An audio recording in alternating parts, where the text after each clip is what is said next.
નમસ્કાર વિદ્યાર્થી મિત્રો, જય શિક્ષણ. ફિઝિક્સ વિષયમાં આજના વિડિયો લેક્ચરમાં આપ સૌનું હાર્દિક સ્વાગત છે. છેલ્લા લેક્ચરની અંદર આપણે અરીસાનું સૂત્ર જોયું.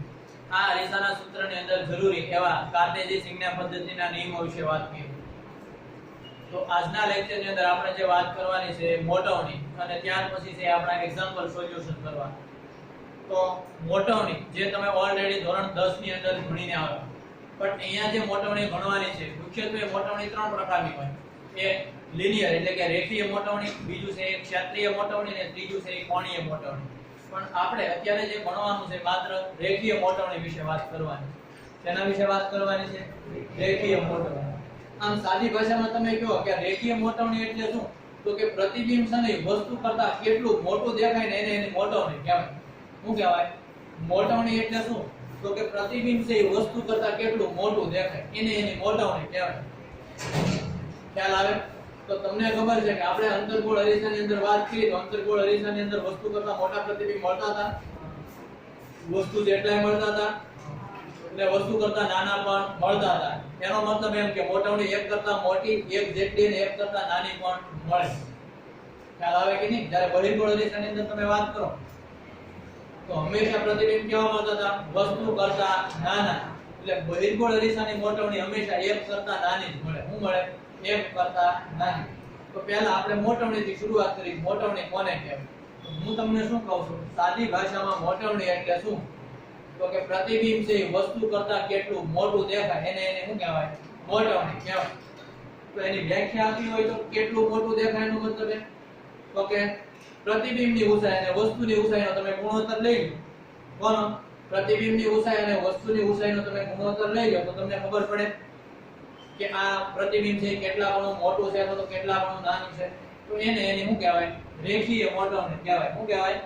રેખીય મોટવણી. અહીંયા રેખીય મોટવણીની વાત કરીએ.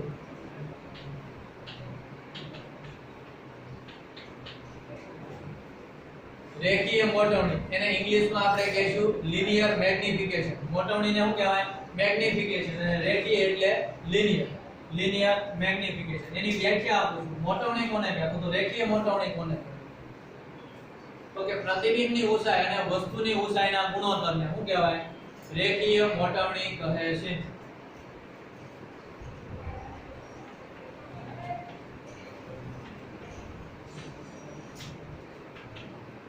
પ્રતિબિંબની ઊંચાઈ અને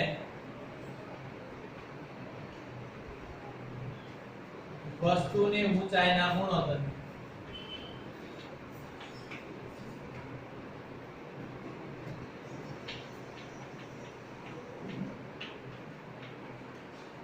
રેખીય મોટવણી કહે છે.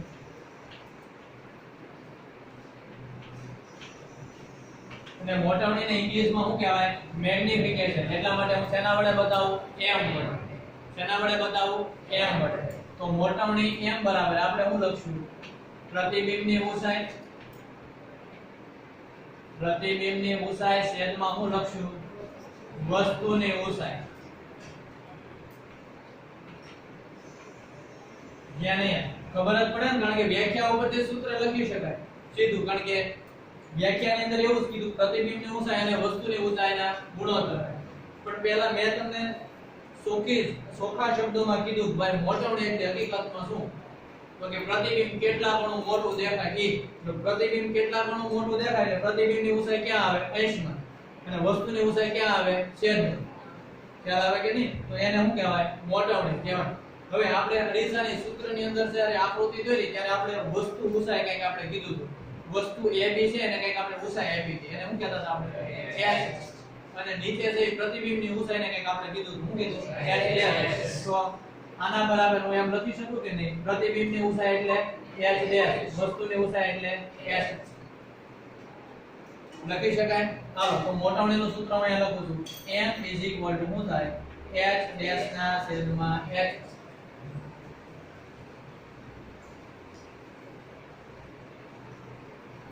આ એક સૂત્ર મને મોટવણીનું મળ્યું. હવે જો કે અરીસાના સૂત્રની અંદર આપણે આવું કંઈક લખતા હતા કે a' b' ના છેદમાં ab. અરીસાના સૂત્રની અંદર કંઈક આપણે આવું લખેલું હતું કે a' b' a ના છેદમાં ab. જ્યાં નહીં is equal to PB dash એના છેદમાં PB આવું કંઈક લખેલું હતું. આવું એક આપણે સમીકરણ મેળવ્યું હતું કોની અંદર અરીસાના સૂત્રની અંદર. તો આ A ડેશ B ડેશ એ શું બતાવે? A ડેશ B ડેશ એ આ તમારા પ્રતિબિંબની ઊંચાઈ છે. શું છે? પ્રતિબિંબની ઊંચાઈ. આ AB છે એ શું બતાવે? વસ્તુની ઊંચાઈ. જ્યારે આ PB ડેશ એ શું બતાવે? પ્રતિબિંબ અંતર બતાવે. શું બતાવે? પ્રતિબિંબ અંતર. કારણ કે અહીંયા P હતો, અહીંયા B ડેશ એટલે કે જ્યાં તમારું પ્રતિબિંબ મળતું હતું એ અંતર. અને આ PB શું છે? તો કે P થી લઈને વસ્તુ સુધીનું અંતર. એટલે આ PB છે એ વસ્તુ અંતર છે અને PB ડેશ છે એ શું છે? પ્રતિબિંબ અંતર છે. તો હવે કાર્ટેશિયન સંજ્ઞા પદ્ધતિનો ઉપયોગ કરી અને અહીંયા હું સૂત્ર છે એ બનાવું છું. જ્યાં અહીંયા આ A ડેશ B ડેશ પણ એ ક્યાં મુખ્ય અક્ષની નીચે હતું કે ઉપર? આ A ડેશ B ડેશ પ્રતિબિંબ મુખ્ય અક્ષની નીચે હતું ને? આ તો નીચે હતું તો h ને મારે કેવો લેવો? h ડેશ ને કેવો લેવો પડે? માઈનસ આ AB છે ઉપર હતું કે નીચે? ઉપર. તો એને મારે શું લેવો પડે? ખબર પડે? ઈ જ રીતે આ PB ડેશ છે ડાબી બાજુનું માપ્યું ને આપણે અંતર. ક્યાં માપ્યું? ડાબી બાજુ. તો ડાબી બાજુના અંતરો કેવા લેવાય? માઈનસ લેવાય ને, કારણ કે આપાત કિરણની ક્યાં હતા? વિરુદ્ધ દિશા. આ PB અંતર એ પણ ક્યાં માપ્યું? ડાબી બાજુ. એ પણ કેવું લેવાનું? માઈનસ. તો અહીંયા એમ લખી શકું A ડેશ B ડેશ ની જગ્યાએ હું લખું? માઈનસ h ડેશ છેદમાં h is equal to minus v છેદમાં માઈનસ u. આમાં આપણને કઈ તકલીફ પડે નહીં. હવે જો આ માઈનસ શું થઈ જાય? પ્લસ. મારે h ડેશ ના છેદમાં h ને સૂત્રનો કરતા બનાવો. કોને? h ડેશ ના છેદમાં h ને સૂત્રનો કરતા બનાવવો છે. તો આ માઈનસ છે મારે પહેલી સાઈડ મોકલવું પડે.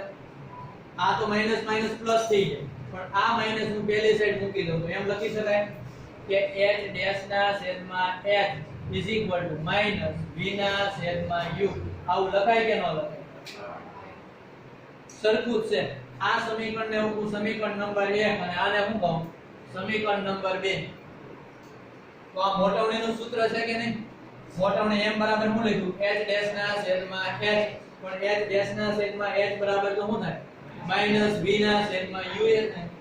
તો હું મોટવણીનું સૂત્ર હવે કમ્બાઈન આખું વ્યાપક સૂત્ર આવું લખું છું. મોટવણી m બરાબર h ડેશ ના છેદમાં h is equal to minus v ના છેદમાં u.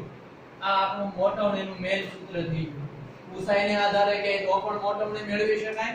વસ્તુ અંતર અને પ્રતિબિંબ અંતરના સ્વરૂપમાં પૂછે તો પણ મોટવણી મેળવી શકાય. એટલે આ મોટવણીનું કામ પૂરું થયું.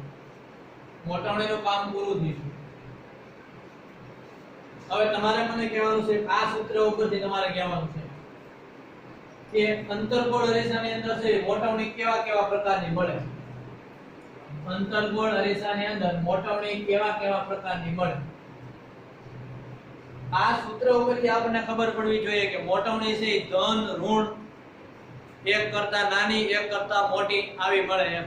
આવો ટોપિક તમારી ટેક્સ્ટ બુકમાં નહીં હોય પણ પ્રશ્ન પૂછાઈ શકે કે આ મોટવણી છે એ કોની કેવી મોટવણી હોય? અંતર્ગોળ અરીસાની અથવા તો બહિર્ગોળ અરીસાની.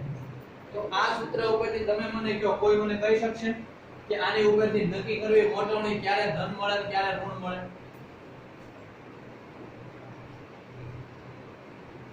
સૂત્ર તમારું અહીંયા મેં લખેલું છે m બરાબર h ડેશ ના છેદમાં h ઇઝ ઇક્વલ ટુ શું થાય? માઈનસ v ના છેદમાં u. પહેલા તમે આ સૂત્ર ધ્યાનમાં લ્યો, આ ભૂલી જાઓ. આ અત્યારે તમે એમ છે કે તમને યાદ નથી, માત્ર આપણને શું યાદ છે? h ડેશ ના છેદમાં h. એમાં હવે તમે અંતર્ગોળ અરીસો વિચારો કે અંતર્ગોળ અરીસાની અંદર પહેલી 5 કન્ડિશન યાદ છે બધાને? પહેલા 5 કન્ડિશન ની અંદર તમારું પ્રતિબિંબ કેવું મળતું હતું? વાસ્તવિક અને ઉલટું. કેવું મળતું? વાસ્તવિક અને ઉલટું. એટલે h ડેશ હંમેશા કેવો હોય? h ડેશ હંમેશા કેવો મળશે? માઇનસ. કારણ કે મુખ્ય અક્ષની નીચે. જ્યારે ab આ h તો કેવો હોય છે? પ્લસ જ હોય. એટલે મોટવણી હંમેશા ઋણ મળે. શું મળે? મળે કે નહીં? કારણ કે h ડેશ છે એ પહેલી 5 કન્ડિશનમાં h ડેશ ક્યાં મળે? નીચે. એટલે તમારી મોટવણી કેવી મળે? ઋણ. મોટવણી કેવી મળે? ઋણ. તો હવે ઈ ખબર પડે. હવે આપણે આમાં ઈ યાદ રખાય કે પહેલી 5 કન્ડિશન એટલે પ્રતિબિંબ કેવું મળતું? વાસ્તવિક અને ઉલટું. કેવું મળતું? વાસ્તવિક. એટલે જ્યારે પ્રતિબિંબ વાસ્તવિક અને ઉલટું મળે ત્યારે મોટવણી હંમેશા કેવી હોય? ઋણ હોય. જ્યારે પ્રતિબિંબ કેવું મળે વાસ્તવિક અને ઉલટું એટલે મોટવણી હંમેશા ત્યારે કેવી હોય ઋણ હોય ખ્યાલ આવે કે નહીં હવે ઋણ હોય એ સમજાઈ ગયું હવે ઋણમાં એક કરતા મોટી ક્યારે હોય એક કરતા નાની ક્યારે હોય ને એક જેટલી ક્યારે હોય તો એ તમને બધાને ખબર પડે હું એમ કહું વસ્તુ અનંત અંતરે છે ક્યાં છે અનંત અંતરે તો પ્રતિબિંબ ક્યાં મળે મુખ્ય કેન્દ્ર ક્યાં મળે મુખ્ય કેન્દ્ર પણ કેવું મળે બિંદુઓ એટલે h ડેશ કેવું હશે નાનું નાનું હોય ને બિંદુઓ અને તમારી વસ્તુ શું હશે મોટી એટલે તમારી મોટવણી છે એ કેવી મળે ઋણ તો મળે પણ ઋણમાં કેવી મળે નાની ઋણમાં કેવી મળે નાની પછી વસ્તુને લઈ આવો c થી દૂર હજી ક્યાં લઈ આવો c થી દૂર તો તમારું પ્રતિબિંબ ક્યાં મળતું હતું c અને f ની વચ્ચે પણ હજી તમારું પ્રતિબિંબ કેવું હતું નાનું જ હતું ને વસ્તુ કરતા કેવું હતું નાનું એટલે તમને મોટવણી કેવી મળે 1 કરતા નાની માઈનસ માં અને 1 કરતા શું થાય નાની c ઉપર બી આવો c ઉપર જ મળતું હતું પણ વસ્તુ ઊંચાઈ અને પ્રતિબિંબની ઊંચાઈ કેવી હતી સમાન એટલે ત્યારે મોટવણી કેવી મળે 1 પણ કેવી માઈનસ 1 પણ કેવી માઈનસ તો ખબર પડે ત્યાર પછીની કન્ડિશન વિચારો c અને f ની વચ્ચે આવો પ્રતિબિંબ ક્યાં છે c થી દૂર એ વસ્તુ કરતા મોટું હોય કે નાનું મોટું તો મોટવણી કેવી મળે 1 કરતા મોટી પણ કેવી ઋણ પણ 1 કરતા મોટી હવે ખબર પડતી જાય તમને ખ્યાલ આવે કે નહીં મોટવણી 1 કરતા ક્યારે નાની હોય 1 કરતા ક્યારે મોટી હોય ઋણ હોય ધન હોય હાલો તો હવે હું એ પહેલા એવું લખી નાખું વાસ્તવિક પ્રતિબિંબ માટે વાસ્તવિક અને ઉલટા પ્રતિબિંબ માટે હંમેશા મોટવણી કેવી મળે ઋણ મળે જ્યારે આભાસી ને જતા પ્રતિબિંબ માટે મોટવણી હંમેશા કેવી મળશે ધન કારણ કે આભાસી અને જતું પ્રતિબિંબ હોય એટલે આ h ડેશ એ તમને કેવો મળે ધન જ મળે ને h ડેશ કારણ કે તમારું પ્રતિબિંબ ક્યાં હોય ઉપર વસ્તુ તો ઓલરેડી ક્યાં હોવાની ઉપર એટલે આ બે ધન હોય તો જવાબ કેવો આવે ધન તો પહેલા હું એવું લખું છું કે વાસ્તવિક અને ઉલટા પ્રતિબિંબ માટે હંમેશા મોટવણી કેવી મળે ઋણ જ્યારે આભાસી ને જતા પ્રતિબિંબ માટે મોટવણી કેવી મળશે આભાસી ને જતા માટે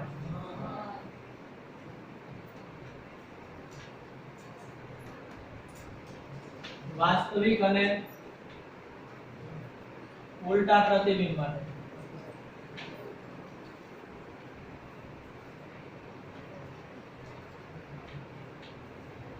મોટવણી કેવી મળશે ઋણ મળે ત્યારે આભાસી ને જતું પ્રતિબિંબ હોય તો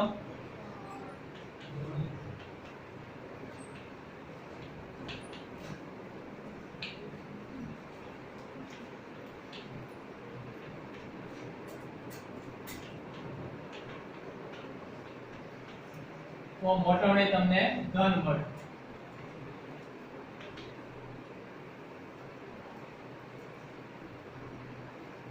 જ્યારે પણ કોઈ પણ કન્ડિશન તમને આપે પછી વાસ્તવિક અને ઉલટું પ્રતિબિંબ મેળવવું જોઈએ એટલે આપણને એટલી ખબર પડી જાય કે મોટવણી એની અંદર ઋણ હોય જ્યારે આભાસી ને જતું પ્રતિબિંબ આપે તો એની અંદર છે મોટવણી કેવી મળે ધન હવે ઋણની અંદર એક કરતા નાની એક કરતા મોટી અને એક ક્યારે મળે મેં તમને સમજાવી દીધું તે કોના ઉપર આધાર રાખે વસ્તુ કયા સ્થાને મૂકો તેના ઉપર આધાર રાખે કે તમને એની મોટવણી છે એ કેટલી મળે જ્યારે આભાસી ને જતા પ્રતિબિંબ ની અંદર મોટવણી ધન મળે તો તમે વિચારો બહિર્ગોળ ની અંદર આભાસી ને જતું પ્રતિબિંબ મળે બહિર્ગોળ ની અંદર હંમેશા કેવું મળે આભાસી અને જતું પ્રતિબિંબ પણ વસ્તુ કરતા નાનું મળે કે મોટું બહિર્ગોળ ની અંદર હંમેશા વસ્તુ કરતા નાનું એટલે બહિર્ગોળ અરીસાની મોટવણી હંમેશા કેટલી થાય ધન અને 1 કરતા નાની કેટલી થાય ધન અને 1 કરતા નાની કારણ કે હંમેશા તમારું પ્રતિબિંબ છે નાનું હોવાનું બહિર્ગોળમાં આભાસી ને જતું એટલે મોટવણી તો ધન જ હોવાની એ તો ખ્યાલ જ છે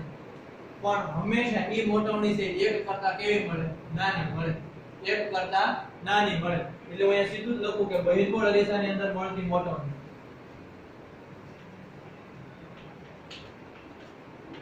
બહિર્ગોળ અરીસાની મોટવણી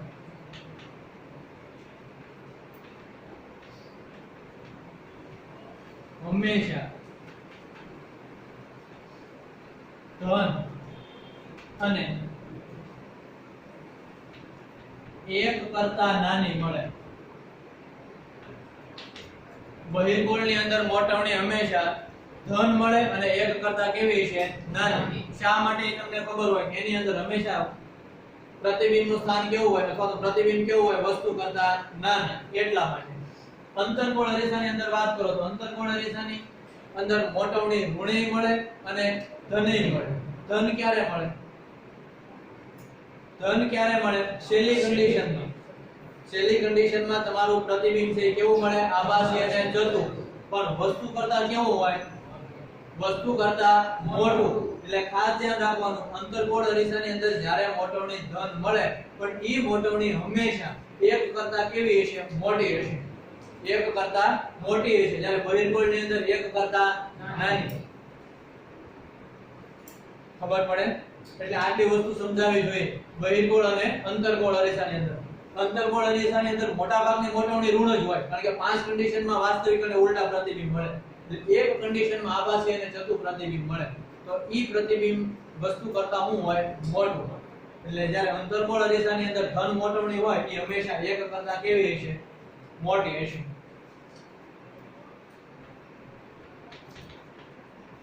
અંતર્ગોળ અરીસામાં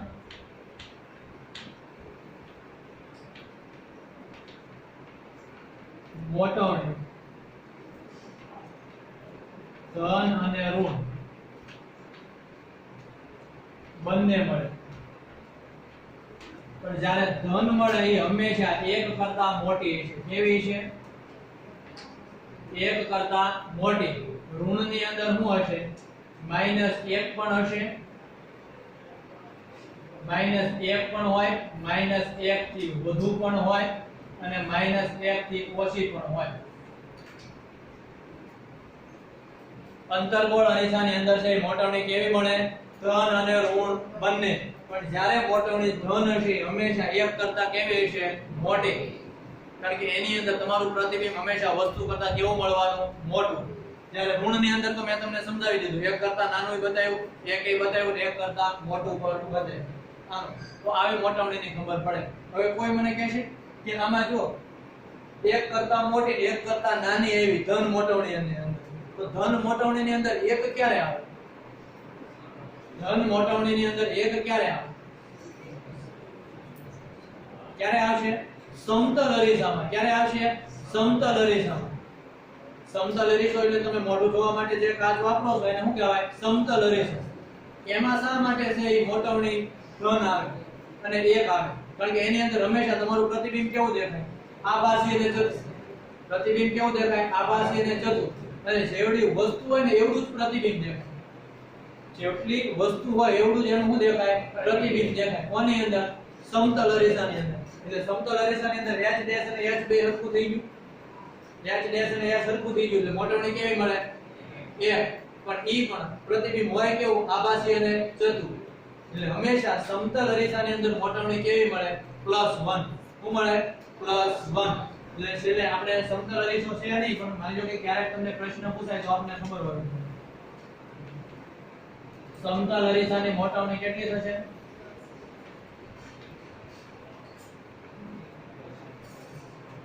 +1 થાય. ચાલો એટલું કામ કરી નાખો.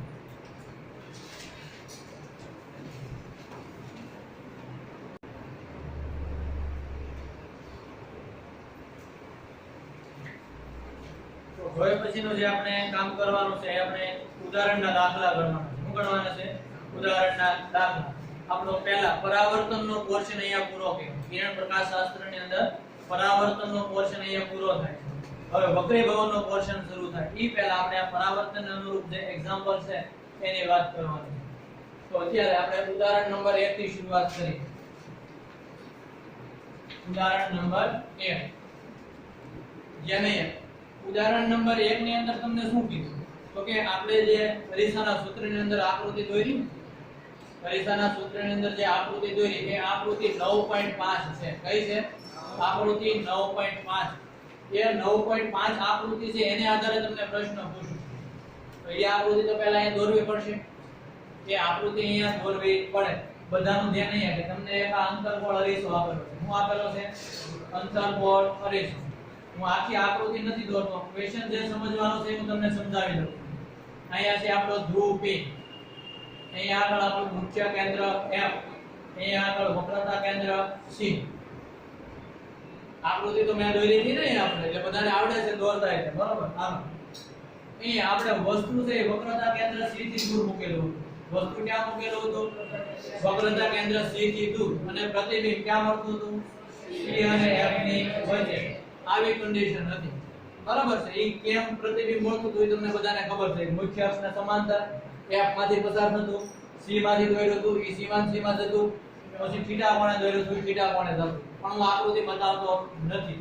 પ્રશ્ન હું પૂછું કે આ જે અરીસો છે તમારો, એમાંથી આ અરીસાની અડધી સપાટી છે ને એને અપારદર્શક મટીરીયલ વડે ઢાંકી દેવાની છે. અડધી સપાટી મતલબ આ જે અરીસો છે એ બે ભાગમાં, અડધો ઉપર છે અડધો ક્યાં છે? નીચે. એટલે બે ભાગમાં વહેંચાયેલો છે. તો આ જે ભાગ છે ને આ ભાગ, એને આપણે અપારદર્શક મટીરીયલ વડે છે શું કરી દેવાનું છે? ઢાંકી દેવાનું છે. આવું કીધું છે. તો એ કે આ પ્રતિબિંબ છે એ કેવું મળશે તમને? આ વસ્તુનું પ્રતિબિંબ અહીંયા કેવું મળશે?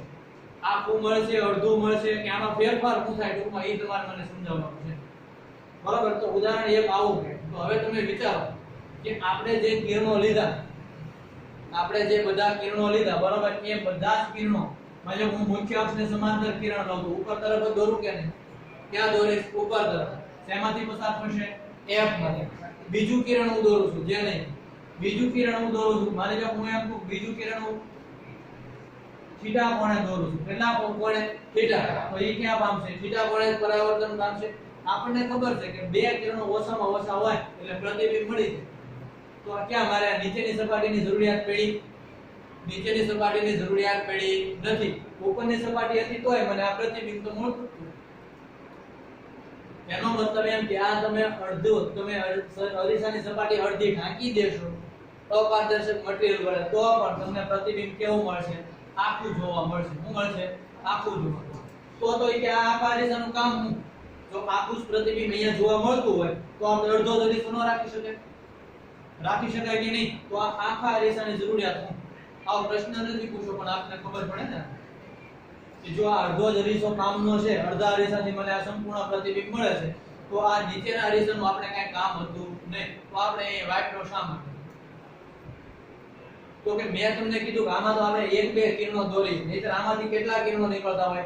અનંત કિરણો નીકળતા હોય. બધા જ કિરણો અરીસાની સપાટી ઉપર જાય, પરાવર્તન પામીને અહીંયા ભેગા થાય. પણ હવે વિચારો કે આ અડધી સપાટી નીકળી ગઈ, અડધી સપાટી નીકળી ગઈ તો અહીંથી બધા જ કિરણો આવે છે, આ સપાટી ઉપર તો આપાત નહીં થાય. આ સપાટી ઉપર આપાત નહીં થાય એટલે ત્યાંથી પરાવર્તન પામીને અહીં આવવાના નથી. માત્ર ને માત્ર કેટલી સપાટીથી થશે? આટલી સપાટીમાં જ કિરણો છે પરાવર્તન પામીને અહીંયા ભેગા થશે. એટલે એની જે તીવ્રતા હોય ને, પ્રતિબિંબની તીવ્રતા, એ શું થઈ જાય? ઘટી જાય. અરીસો અડધો થઈ ગયો તો એની તીવ્રતા પણ શું થઈ જાય? અડધી થઈ જાય. એટલે પહેલા જેવું તમને સ્પષ્ટ પ્રતિબિંબ દેખાતું હોય ને, એવું સ્પષ્ટ પ્રતિબિંબ ન દેખાય. દેખાય આખું પ્રતિબિંબ જ છે, પણ પ્રતિબિંબ ઝાંખું થઈ જાય. કેવું થઈ જાય? ઝાંખું. શા માટે? અડધા કિરણો છે અહીંથી પરાવર્તન પામી જાય ભેગા થતા હતા, એ શું થઈ ગયા? નીકળી ગયા. એટલે તમને તો એવો જ પ્રશ્ન પૂછ્યો છે કે ભાઈ અડધી સપાટી ઉપર તમે ઢોળ ચડાવી દો તો અપારદર્શક સપાટીથી ઢાંકી દો તો શું થાય? પ્રતિબિંબ કેવું દેખાય? આખું દેખાય કે કેમ? તો દેખાય છે આખું. તો પ્રતિબિંબ તો આખું જ દેખાય છે, પણ તમને એમ કે આમાં ફેર શું પડશે? તો કેવું થાય? પ્રતિબિંબ ઝાંખું થશે. શું થશે? ઝાંખું. અને એની તીવ્રતા કેટલી થઈ જાય? અડધી થઈ જાય. કારણ કે અડધો અરીસો ઢાંકી દીધો તો તીવ્રતા કેટલી થઈ જાય? અડધી થઈ જાય. આમ જ તમે સમજી શકો. હું એમ કહું અહીંથી 100 કિરણો નીકળે છે. કેટલા? 100. તો આ બધા 100 કિરણો આખી સપાટી ઉપર જાતા હોય, પણ અડધી ઢાંકી દીધી તો ઉપર અડધા 50 જ જાતા હોય ને, 50 તો શું થઈ જાય? કેન્સર. તો 50 કિરણો અહીંયા મળતા નથી, 50 મળે છે એટલે તીવ્રતા શું થઈ જાય? અડધી. તીવ્રતા શું થઈ જાય? અડધી. તો આ તમારું ઉદાહરણ નંબર 1. ઉદાહરણ નંબર 2 ક્યાં નહીં? ઉદાહરણ નંબર 2 છે ને, એ વધુ અગત્યનું છે. એમાં આકૃતિ જ અગત્યની છે. જો આકૃતિ સમજાઈ જાય તો કામ પૂરું. જ્યાં નહીં અંતર્ગોળ અરીસો આપેલો છે. કેવો અરીસો આપેલો છે? અંતર્ગોળ. અંતર્ગોળ અરીસા માટે આપણો શું થઈ ગયો? મુખ્ય અક્ષ ધ્રુવ P, મુખ્ય કેન્દ્ર F, વક્રતા કેન્દ્ર C.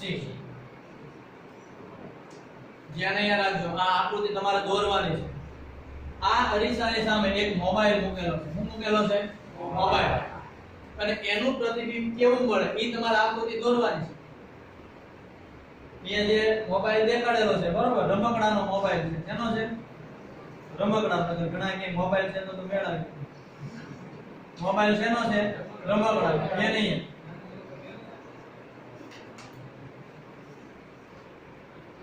ધ્યાન અહીંયા બધાનું, અહીંયા આપણે એક મોબાઈલ મૂકેલો છે, આ મોબાઈલનું પ્રતિબિંબ આપણે મેળવવાનું છે। આવી રચના આપેલી છે કે એક મોબાઈલ મૂકેલો છે અને મૂકેલો ક્યાંથી છે? જુઓ તમે, વક્રતા કેન્દ્ર C ને અડીને મૂકેલો છે અને ત્યાંથી કઈ બાજુ? F બાજુ મૂકેલો છે, વક્રતા કેન્દ્ર C થી F બાજુ મૂકેલો છે। એમ કીધું હવે આનું પ્રતિબિંબ મેળવો। જો સીધી વસ્તુ હોય તો આપણને ખબર જ પડે કે C ઉપર હોય તો પ્રતિબિંબ ક્યાં મળે? C ઉપર, એની વચ્ચે હોય C અને F ની વચ્ચે તો C થી દૂર, પણ આ તો આપણો મોબાઈલ છે,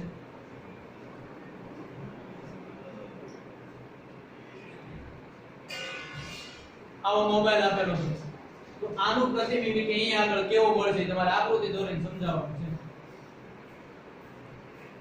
તો આની આકૃતિ દોરવી હોય તો આપણે ક્યાં છે આકૃતિ દોરવી હોય તો આપણે જરૂરી આકૃતિ માટે કેટલા જરૂરી કિરણો છે? 4। આમાંથી ઓછામાં ઓછા કેટલા કિરણો દોરવા પડે? 2। એક આપણું સર્વસામાન્ય કિરણ છે, કયું? મુખ્ય અક્ષને સમાંતર, એટલે ધ્યાન નહીં, હું અહીંથી મુખ્ય અક્ષને સમાંતર એક કિરણ ધ્યાનમાં લઉં છું, મુખ્ય અક્ષને સમાંતર કિરણ ધ્યાનમાં લઉં છું। આ કિરણ છે મુખ્ય અક્ષને કેવું છે? સમાંતર, એ પરાવર્તન પામીને શેમાંથી પસાર થાય? મુખ્ય કેન્દ્ર F માંથી, એટલે આ રીતે મુખ્ય કેન્દ્ર F માંથી પસાર થયું। હવે આપણે કિરણો દોરવાના છે મુખ્ય કેન્દ્ર F માંથી પસાર થયું, શેમાંથી? મુખ્ય કેન્દ્ર F માંથી પસાર થયું, જ્યાં નહીં એક પોઈન્ટ નીચેથી કિરણ દોરું છું કે મુખ્ય કેન્દ્ર F માંથી પસાર થતું હોય એવું કિરણ, આ શેમાંથી પસાર થાય છે? મુખ્ય કેન્દ્ર F માંથી, તો મુખ્ય કેન્દ્ર F માંથી પસાર થતું કિરણ પરાવર્તન પામીને શું થાય? મુખ્ય અક્ષને સમાંતર, એટલે મારે આ મુખ્ય અક્ષને સમાંતર દોરવું પડે। આ મુખ્ય અક્ષને મેં શું દોરી દીધું? કિરણ સમાંતર, ત્યાં નહીં એક બીજું કિરણ દોરું છું, હું ઉપરથી દોરીશ, ક્યાંથી દોરીશ? ઉપરથી। તો હવે ઘણાને એવો પ્રશ્ન થાય કે આ નીચેથી દોર્યું તો ઉપરથી શા માટે દોરું?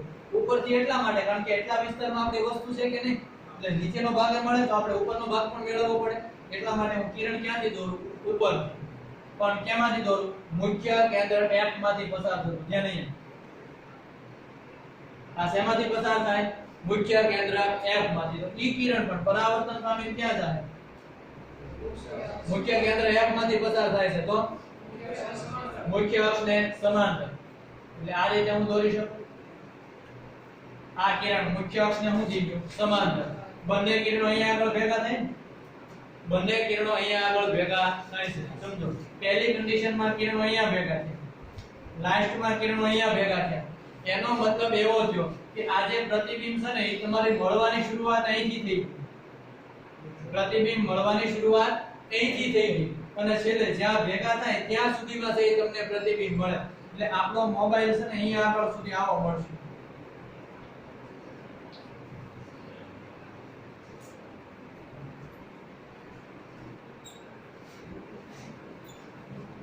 હવે જો ધ્યાન અહીંયા કે આ જે વર્તુળાકાર ભાગ છે એ ભાગ હું અહીંયા તમને દર્શાવું છું, ધ્યાન અહીંયા વર્તુળાકાર ભાગ કેવો થઈ જાય એની વાત કરું। આ જે વર્તુળાકાર ભાગ છે ને આવો તમને જોવા મળશે, લંબગોળ જેવો જોવા મળશે, કેવો જોવા મળશે? લંબગોળ જેવો। આવું શા માટે થાય છે? આ તો તમે ઇમેજિનેશન તમે જો તો જ ખબર પડે, પણ આ તો મેં આકૃતિ તમને બતાવી છે કે આપણો મોબાઈલ મૂકેલો છે, આનું પ્રતિબિંબ આવું મળે છે। હવે તમે જુઓ કે આપણે ભણી ગયા કે જો તમે વક્રતા કેન્દ્ર C ઉપર વસ્તુ મૂકો તો એનું પ્રતિબિંબ ક્યાં મળે? વક્રતા કેન્દ્ર C ઉપર। C થી F ની નજીક જાઓ તમે, C થી F બાજુ, તો પ્રતિબિંબ ક્યાં જાય? C થી દૂર। એટલે આ જે મોબાઈલ છે એને તમે નાના નાના ભાગ કરીને વિચારો કે માની લો કે આપણે આટલો ભાગ કર્યો પહેલા, બરોબર, આ ભાગ, તો આ ભાગનું પ્રતિબિંબ તો નીચે નીચે મળવાનું છે, આ ભાગનું પ્રતિબિંબ તો નીચે નીચે મળશે ને, એના પછીની વસ્તુ છે કે હવે આ ભાગ તમે લ્યો તો આ ભાગ ક્યાં છે? C થી દૂર, સોરી C અને F ની વચ્ચે, એટલે પ્રતિબિંબ ક્યાં મળશે? C થી દૂર। એટલે આ ભાગનું પ્રતિબિંબ C થી દૂર મળે, વસ્તુ કરતા તો મોટું જ મળે કે નહીં, એટલે આ ભાગ કરતા મોટું મળશે, એટલે ઈ ભાગનું પ્રતિબિંબ મને અહીંયા આગળ મળે છે એમ કહી શકાય। પછી હૃદય પાછું અંદર જાવ એટલે આ ભાગનું પ્રતિબિંબ અહીંયા આગળ મળે એમ કહેવાય. જેમ તમે અંદર જાતા જાવ એમ તમારું પ્રતિબિંબ મોટું મોટું થતું જાય, આપણને ખબર છે. જેમ અંદર જાવ એમ પ્રતિબિંબ શું થતું જાય? મોટું થતું જાય. હવે આ જે ભાગ છે એ વર્તુળાકાર ભાગ છે, પણ વર્તુળાકાર ભાગ છે પહેલા આટલો ભાગ છે, આ વર્તુળને 3 ભાગ કર્યા, તો આ 3 ભાગ છે એમાં વચ્ચેનો ભાગ છે એમ જેમ અંદર ભાગ જતો જાય, અંદર ભાગ જાય પાછો પ્રતિબિંબ તો કેવું મળશે? મોટું થતું જાય. એટલા માટે આ ભાગ પહેલા તમને દેખાણો, પછી આ ભાગ દેખાણો, લાસ્ટમાં છેલ્લો ભાગ. એટલે જેમ સીધી દૂર જાય એમ પ્રતિબિંબ તમારું શું થતું જાય? મોટું મોટું થતું જાય. એટલા માટે આ જે ગોળાકાર ભાગ છે ને એ કેવો દેખાય? લંબ ગોળાકાર જેવો દેખાય. કેવો દેખાય?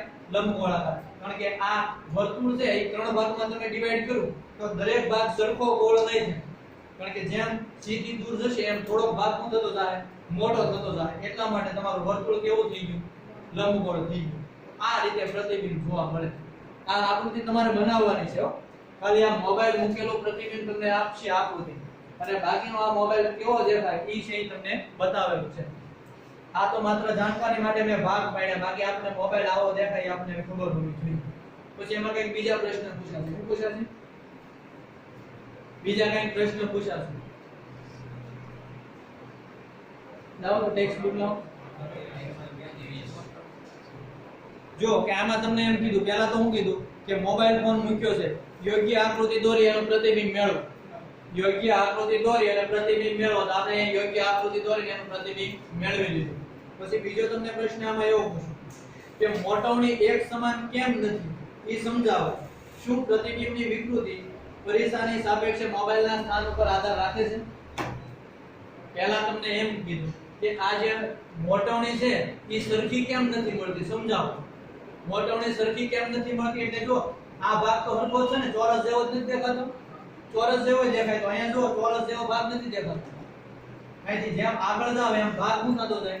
મોટો મોટો થતો જાય છે. એટલે તમને મોટવણી સમાન જોવા મળતી નથી. તો શા માટે સમાન નથી જોવા મળતી? એ તો આપણે સમજી શકાય. ભણી નથી કે આપણે કે જેમ વસ્તુ ક્યાં લઈ જાવ તમે સીધી એમ તરફ લઈ જાવ એમ તમારું પ્રતિબિંબ શું થતું જાય? મોટું થતું જાય. તો મોબાઈલનો દરેક ભાગ એક જ સ્થાને નથી. મોબાઈલનો દરેક ભાગ, અને મેં ભાગ પાડ્યા હતા તો દરેક ભાગ એક સ્થાને છે નહીં. દરેક ભાગ છે ક્યાં જાય? જેમ એફ તરફ ભાગ જતા જાય એમ એનું પરિમાણ છે શું થતું જાય? મોટું થતું જાય. એટલા માટે મોટવણી છે એ દરેક ભાગની સમાન મળશે નહીં. એટલે જવાબની અંદર તમે શું લખશો? તમારી બુકમાં નથી લખ્યું. તમને એમ કીધું કે એ તો તમે સમજી શકો છો એવું લખી દીધું, પણ તમે શું લખશો કે મોબાઈલના દરેક ભાગ એક સ્થાને ન હોવાથી દરેકની મોટવણી છે એ એક સરખી મળતી નથી, અથવા તો દરેકની મોટવણી શું મળે? જુદી જુદી મળે. ત્રીજો પ્રશ્ન તમને એવો પૂછો કે આ જે મોબાઈલ, આજે તમને આવો મોબાઈલ મળે, હકીકતમાં આવો મોબાઈલ છે નહીં, એટલે આજે એની અંદર પ્રતિબિંબમાં વિકૃતિ એવી એમ કહેવાય. શું એવી એમ કહેવાય? વિકૃતિ. કારણ કે જેવો મોબાઈલ છે એવો દેખાતો નથી. તો ઈ જે વિકૃતિ એવી કે આ અરીસાની સાપેક્ષે આ મોબાઈલના સ્થાન ઉપર આધાર રાખે. એટલે કે આ મોબાઈલનું સ્થાન C અને F ની વચ્ચે મૂક્યું, એની જગ્યાએ બીજી જગ્યાએ મૂકો તો આવું નવું પ્રતિબિંબ મળે કે અલગ મળે? અલગ જ મળે ને. કારણ કે આપણને ખબર છે કે પ્રતિબિંબનો પ્રકાર છે કોના ઉપર આધાર રાખે? વસ્તુના સ્થાન ઉપર. વસ્તુના સ્થાન ઉપર. એટલા માટે જો તમે મોબાઈલનું સ્થાન બદલાવશો તો તમને પ્રતિબિંબ શું મળશે? અલગ મળશે. એટલે સમાન મળશે નહીં. જે આકૃતિ છે એવી ને એવી આકૃતિ જોવા મળશે નહીં. તો આ ત્રણ પ્રશ્ન વિશે છે એ તમે સમજી શકો.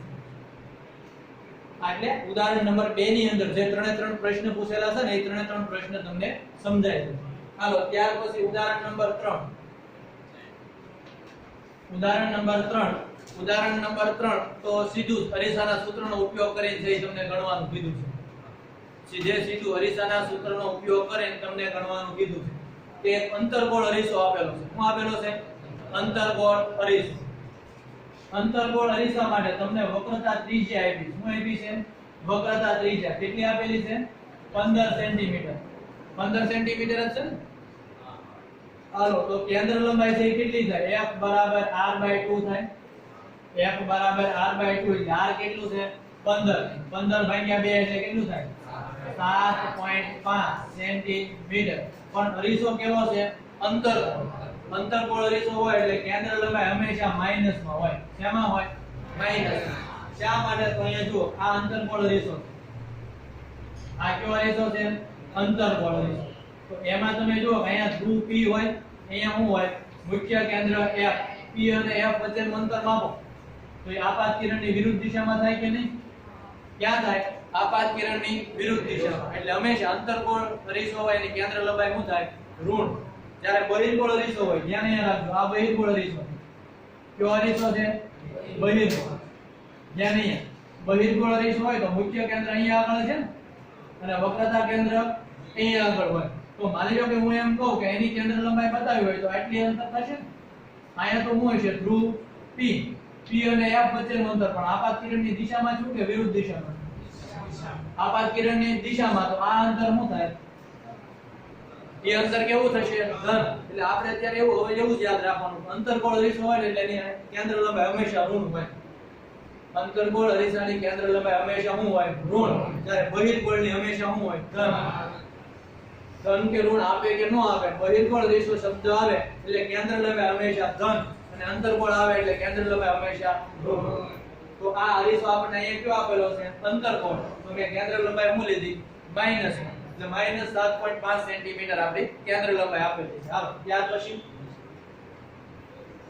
પહેલું તમને કીધું કે વસ્તુ છે એ તમારે 10 સેન્ટીમીટર અંતરે મૂકવાનું છે. ક્યાં મૂકવાનું છે? 10 સેન્ટીમીટર. જ્યારે વસ્તુ તમે 10 સેન્ટીમીટર અંતરે મૂકો ત્યારે તમને પ્રતિબિંબ કઈ જગ્યાએ મળે, મોટવણી કેટલી મળે અને પ્રતિબિંબનો પ્રકાર કેવો હોય? પ્રતિબિંબનો પ્રકાર કેવો હોય આવું સમજાવવાનું કીધું. જ્યાં નહીં હું આંતરગોળ અરીસો છે એની આકૃતિથી ધ્યાનમાં લઉં છું. આ મુખ્ય કેન્દ્ર F, અહીંયા શું હશે? વક્રતા કેન્દ્ર C. આ આટલું અંતર તમને કેટલું આપ્યું? 7.5 આપ્યું. કેટલું આપ્યું? 7.5. અને વસ્તુ ક્યાં મૂકો છો? 10 સેન્ટીમીટર અંતરે. 10 સેન્ટીમીટર એટલે મને આ આખું અંતર કહું, આ P થી C સુધીનું અંતર કહું તો એને શું કહેવાય? વક્રતા ત્રિજ્યા કહેવાય. C અને P વચ્ચેના અંતરને શું કહેવાય? વક્રતા ત્રિજ્યા. એ તમને કેટલું આપેલું છે? 15 સેન્ટીમીટર આપેલું છે. કેટલું? 15. પણ વસ્તુ કેટલા અંતરે મૂકવાની છે? 10 સેન્ટીમીટર. એટલે તમને તરત ખ્યાલ આવે કે વસ્તુ છે હંમેશા C અને F ની વચ્ચે મૂકેલી છે. ક્યાં મૂકેલી છે? C અને F ની વચ્ચે. આટલી ખબર પડી જાય ને તો આપણને મોટવણીની ખબર પડી જાય અને પ્રતિબિંબના પ્રકારની ખબર પડી જાય. ભલે જવાબ ન મળે પણ મોટવણી ધન કે ઋણ મળશે એ તો ખબર પડી જાય. પછી પ્રતિબિંબનો પ્રકાર કેવો મળશે ને એ ખબર પડી જાય. ક્યાં કેવો મળશે પ્રતિબિંબનો પ્રકાર? મને કહો. વાસ્તવિક અને ઉલટો. અને મોટવણી કેવી મળશે? એક કરતા મોટી મળશે કે નાની? એક કરતા મોટી. કારણ કે વસ્તુ આ C અને F ની વચ્ચે છે એટલે પ્રતિબિંબ C થી દૂર મળશે અને વસ્તુ કરતા કેવો મળશે? મોટો. વસ્તુ કરતા મોટું મળશે. તો હવે આપણે કામ શરૂ કરીએ. સીધું અરીસાનું સૂત્ર વાપરવાનું છે. શું કરવાનું છે? અરીસાનું સૂત્ર. પણ પહેલા પ્રતિબિંબ ક્યાં મળશે એના માટે મારે શું મેળવવું પડે? V કેટલા છે આ મેળવવું પડે કે પ્રતિબિંબ અંતર ક્યાં છે? શું મેળવવું પડે? પ્રતિબિંબ અંતર ક્યાં છે? વસ્તુ અંતર તો તમને આપી દીધું. આ 10 સેન્ટીમીટર છે શું આપેલું છે તમને? વસ્તુ અંતર. એટલે U આપણે આપી દીધા. ધ્યાન અહીંયા એક F આપી દીધા છે અને બીજું આની અંદર આપ્યું છે U. કેટલું છે? 10 સેન્ટીમીટર. પણ વસ્તુ ક્યાં છે? અરીસાની ડાબી બાજુ. એટલે ધન લેવાય કે ઋણ? એટલે આ પણ આપણે શું લઈશું? U બરાબર -10 સેન્ટીમીટર. અને V છે આપણે મેળવવાના છે. અરીસાનું સૂત્ર બોલો. 1/V 1/U is equal to 1/F. શું મેળવવાનું છે આપણે? V. કોને સૂત્રનો કરતા બનાવવો પડે? V. પણ V તો સીધો સૂત્રનો કરતા નહીં બને. પહેલા કોણ બનશે? 1/V. તો 1/U વાળું પદ છે એને ક્યાં જવા દેવાનું? બરાબર ની પહેલી સાઈડ. તો પ્લસ પદ હોય કેવું થઈ જાય? માઈનસ. એટલે ધ્યાન અહીંયા F/V is equal to F/F minus F/U. આ આખું પદ ઓલી સાઈડ જાય એટલે કેવું થઈ જાય? માઈનસ. હવે તમે આનો ચોકડી ગુણાકાર કરો. U છે અહીંયા ગુણાય, આ F છે અહીંયા ગુણાય અને નીચે બેયનો શું થાય? ગુણાકાર. નીચે બેયનો ગુણાકાર. પણ એવો ગુણાકાર કરી હું અંશ અને છેદ ઉલટાવી નાખું છું. શું કરું છું? અંશ અને છેદ ઉલટાવી નાખું. એટલે નીચે ગુણાકાર તો ક્યાં વયો જાય? ઉપર. અને આ 1/V વાળું પદ છે એ શું થઈ જાય? V વાળું પદ. નહીતર હજી એક સ્ટેપ લખી નાખો ખબર ન પડે તો 1/V એમ ના U અહીંયા ગુણાનો એટલે શું થાય? U * 1 એટલે U. F છે -1 સાથે ગુણાય એટલે શું થાય? -F છેદમાં f અને u નો શું થાય ગુણાકાર ચોકડી ગુણાકાર થયું હવે મારે કોને સૂત્રનો કરતા બનાવવાનો છે v ને એટલે બંને બાજુ અંશ અને છેદને આપણે શું કરી નાખીએ ઉલટાવી નાખીએ એટલે v બરાબર આવું થાય f u ક્યાં વ્યા જાય ઉપર છેદમાં શું થાય u f હવે બધી કિંમત મૂકવાની છે બધી કિંમત તમને આપેલી છે f કેટલી આવી f કેટલી આવી -7.5 u કેટલું આવ્યું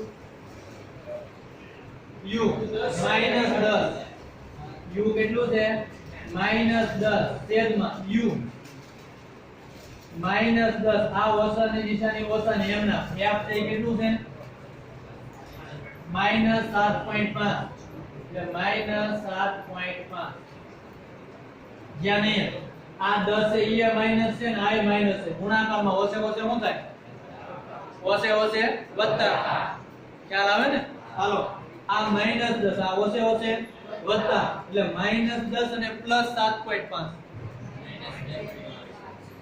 -2.5 એટલે હું અહીંયા જો ઉપર ગુણાકાર લખું છું ઉપરનો 7.5 ગુણ્યા 10 એટલે શું થાય 75 થાય કે નહીં એટલે ઉપર લખ્યા 75 નીચે -10 + 7.5 એટલે શું થાય -2.5 25 તેરી કેટલા થાય 25 તેરી 75 એટલે જવાબ શું આવે 30 -30 સેન્ટીમીટર શું મળે -30 સેન્ટીમીટર એટલે પ્રતિબિંબ તમારું 30 સેન્ટીમીટર અંતરે મળશે ક્યાં મળશે 30 સેન્ટીમીટર અંતરે 30 સેન્ટીમીટર અંતરે એટલે અહીંયા 15 થાય કે નહીં એટલે અહીંયા કંઈક તમારું પ્રતિબિંબ મળતું હોય તમારું પ્રતિબિંબ અહીંયા કંઈક મળતું હોય અહીંયા આપણું શું મળતું હશે પ્રતિબિંબ અને એ પ્રતિબિંબ કેવું છે વાસ્તવિક અને ઉલટું હાલો આના મોટવણી હજી મેળવવાની છે આની મોટવણી હજી મેળવવાની છે તો મોટવણીનું સૂત્ર શું છે તમારે m બરાબર h ડેશ ના છેદમાં h પણ h ડેશ ને s આપેલું છે તમને કીધું છે વસ્તુ આટલી ઊંચી છે પ્રતિબિંબ આટલું ઓછું છે નહીં તો બીજું સૂત્ર કંઈક આપણે મેળવેલું છે માઈનસ v ના છેદમાં u જ્યાં નહીં આ માઈનસ ના માઈનસ m ના v કેટલું મળ્યું મને -30 છેદમાં u કેટલું મળેલું છે -10 છેદ છે ને આપેલું હાલો તો એ તો ખબર પડી છે ને 0 0 કેન્સલ છે હાલો આ ઓછા કેન્સલ થઈ જાય ને હજી આગળ એક માઈનસ ની નિશાની છે એટલે મોટવણી આપણને કેટલી મળે -3 મળે કેટલી મળે -3 તો પહેલા આપણે કીધું હતું કે મોટવણી છે માઈનસ માં 1 કરતા મોટી આવશે તો જવાબ મળ્યો છે 1 કરતા મોટો મળે છે ને 1 કરતા મોટો હાલો તો આ દાખલો છે એ ગણવાનો રહેશે હવે આના પછીનો પોર્શન છે એ તમારે હોમવર્કમાં આ u છે ને 10 સેન્ટીમીટર ની જગ્યાએ 5 સેન્ટીમીટર કરી નાખ્યું હું કરી નાખ્યું u ની જગ્યાએ 5 સેન્ટીમીટર કરી નાખ્યું પાછો ફરીથી આખો દાખલો તમારે ગણવાનો એ તમારે હોમવર્ક તમે મને કહો 5 સેન્ટીમીટર અંતરે મૂકી ગયા નહીં ખાલી તમે જવાબ દો મને કે પ્રતિબિંબ છે એ વાસ્તવિક ને ઉલટું મળશે કે આભાસી ને જતું કેવું મળશે આભાસી ને જતું ક્યાં આવી ગઈ વસ્તુ p અને f ની વચ્ચે એટલે અંતર્ગોળ રેખાની છેલ્લી કન્ડિશન એટલે મોટવણી એમાં કેવી મળશે ધન અને 1 કરતા મોટી કેવી મળશે ધન અને 1 કરતા મોટી એટલે આપણો જવાબ સાચો છે કે ખોટો એ ખાલી આ જાણતા હોય તો આપને ખબર પડી જાય કે આપણો જવાબ સાચો પડે છે કે ખોટો હાલો તો એટલું કામ કરવાનું રહેશે